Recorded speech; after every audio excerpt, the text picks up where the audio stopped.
बिस्मिल्लाहिर्रहमानिर्रहीम। अस्सलाम वालेकुम। अल्लाह पर यकीन।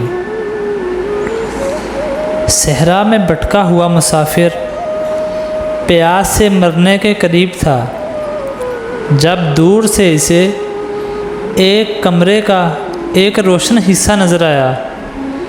वो इसे नज़र का धोखा समझ रहा था, चूँकि सिमत तो वो खो चुका था, इसलिए इस धोखे की तरफ निडाल हालत में बढ़ने लगा।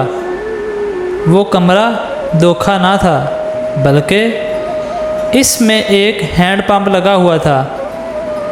मुसाफिर ने जल्दी जल्दी हैंड पंप चलाना शुरू किया, लेकिन अरसे से इस्तेमाल ना हुआ हैंड पंप पानी उठाने से कासर था।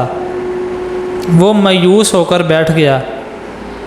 अचानक एक कोने में इसे एक बोतल नज़र आई, पानी से भरी हुई।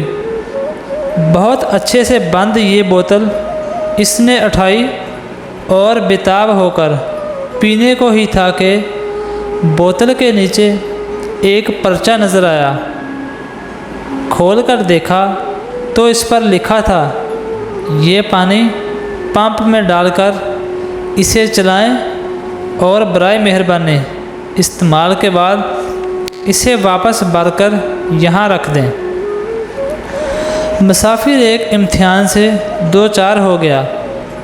एक तरफ शिद्दत प्यास थी, दूसरी तरफ ख़तरा था, पता नहीं पंप काम करे या नहीं। ऐसे ना हो ये पानी भी खो दूँ। मुसाफिर ने लेकिन रिस्क लिया और पंप में पानी डाल दिया। कुछ ही देर में पंप ने काम शुरू कर दिया। मुसाफिर ने जी भरकर पानी पिया, नहाया धोया और बोतल भरकर वापस पर्चे पर रख दी, लेकिन साथ ही एक लकीर और लिख दी, यकीन रखो ज़िंदगी के सहरा में हैंड पंप की तरह हमें भी मौका मिलता है। इस पानी की बोतल की तरह हमें भी रिस्क लेने का इम्तिहान दरपेश होता है।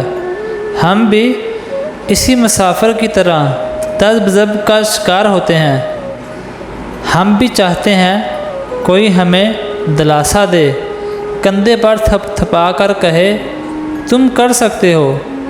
इस तसल्ली दिलासों में लेकिन सबसे अहम हमारा यकीन होता है अल्लाह रब्बुल इज़्ज़त की ज़ात पर। यकीन ही इस सफ़र की ज़मानत बनती है। यकीन रखो दोस्तों, इस कहानी का नतीजा यही है कि अगर आप अल्लाह पर यकीन रखते हैं तो अल्लाह आपको कभी अकेला नहीं छोड़ता और आप कुछ भी कर सकते हो।